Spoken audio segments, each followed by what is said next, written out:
Hello everyone. Today I'm going to be giving my first impressions on the newest Dragon Ball game, Dragon Ball Sparking Zero. And this is a round where I have about 15, 16 hours in the game, so it's not really like a full review after like dumping a bunch of hours in the game. This is more so somewhat of first impressions, but a little bit more than just a first impressions because I do have experience playing this game, obviously, like I just said. And right off the bat, this game's 100% worth it. This is probably the best anime fighting game to date that I myself have ever played personally. That's my impressions. I absolutely love this game. I love almost every single thing about it. And I'm just going to go through my pros and cons of this game and what I recommend it, what I really say should you play it if you're not an anime fan, if you don't know what Dragon Ball is or you've never really cared for it, if you're just a fighting game fan or just brand new to the genre. I'm going to break that all down in pros and cons and then give that at the very end here. So, right off the bat, I want to start with the pros. The combat is absolutely amazing. Genuinely some of the most fun combat I think I've ever had in a arena fighter. I would say this is right up there with modern fighting games like Mortal Kombat 1. Whether that's a better game or not is really up to personal bias. They're completely different games, so I'm not going to compare them at all, but that's just a recent game that I've played, and I love it just as much as Mortal Kombat 1 because I'm a huge fan of that. And this game, for its style, for an arena fighter, it is the best of the best. The combat is fantastic for both casuals and experienced players. You can just play this game in button mash and have a dumb fun time, or you can get more into the nitty gritty with some of the perception moves, the counters, the combos that you can do, the team based kind of building that you can do with your DP points and whatnot.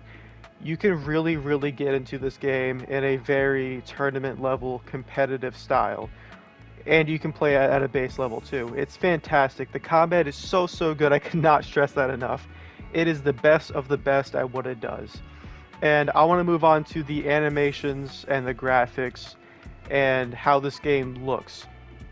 Once again, this game just it surprises me. It's astounding at how graphically good the artistic style that they went for.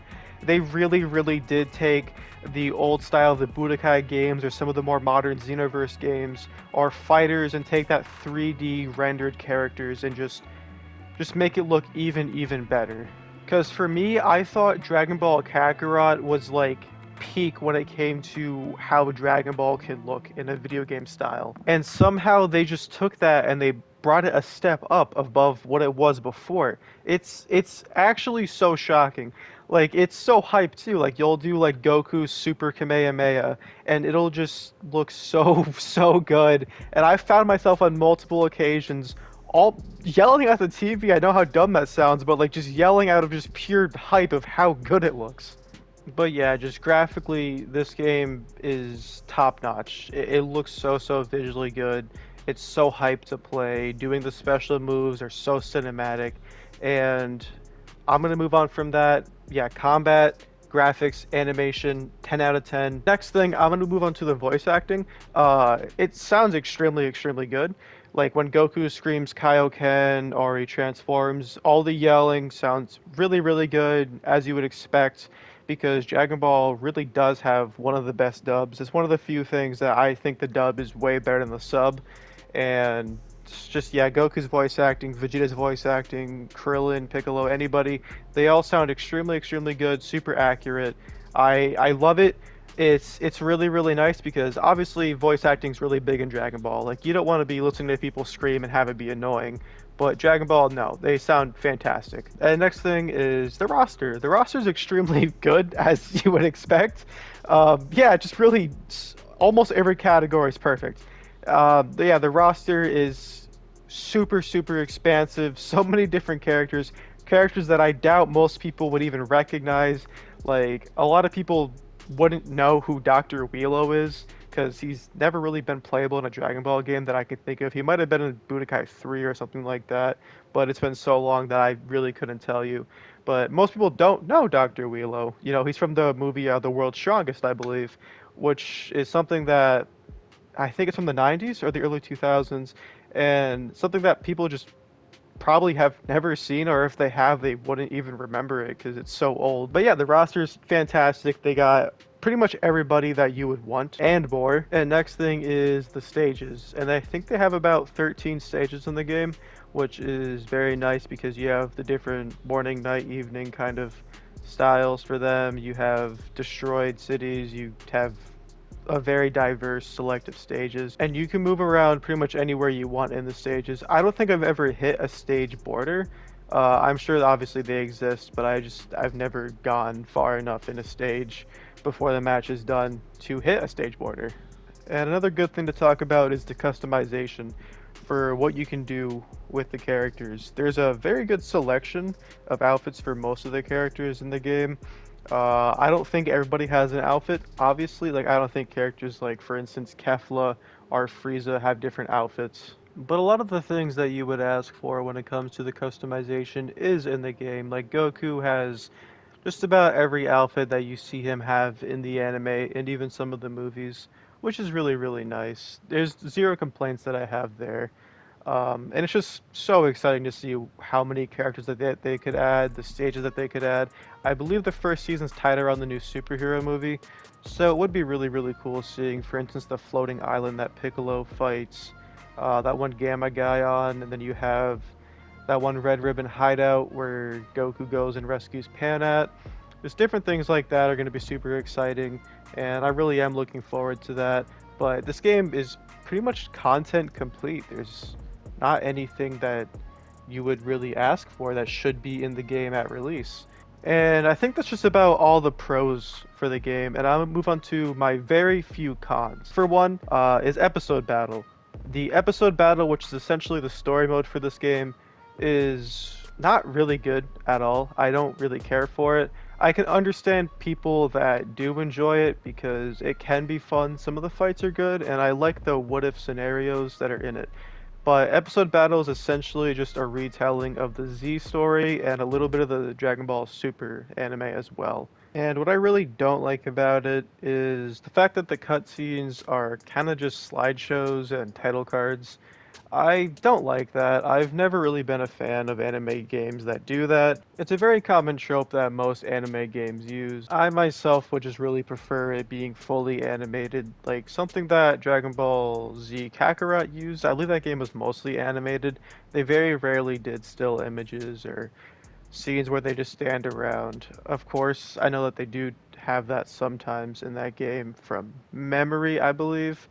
But I kind of wish this game followed a similar trope because most of it is just title cards and slideshows.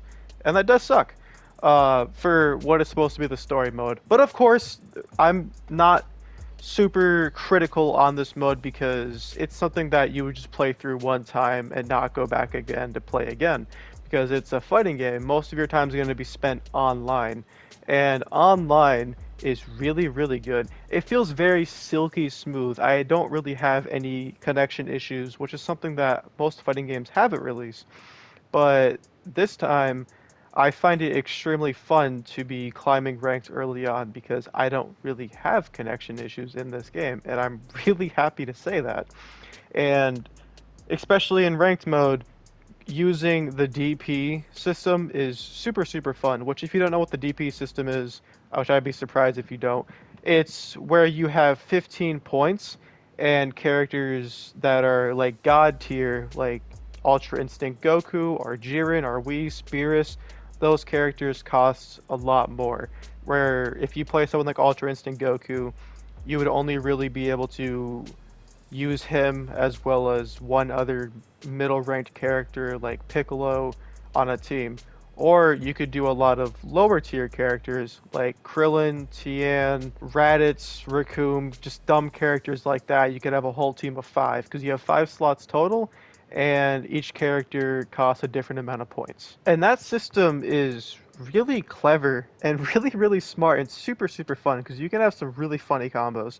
You could run someone like Ultra Instinct Goku with someone like Chaozu or other dumb characters like that. Like you could have Hercule who only costs one tier point. Yeah, that's really about it for the video. Ranked mode is amazing. I love the online, the combat, the animations, voice acting, outfits, customization, because you can go into certain battles with abilities, like you can boost your key regeneration with some of the capsules. That's such a fun system if you want to play with that. The game really is content rich. Like you can grind this game for so long and never put it down. There's so much to do, so much fun to be had.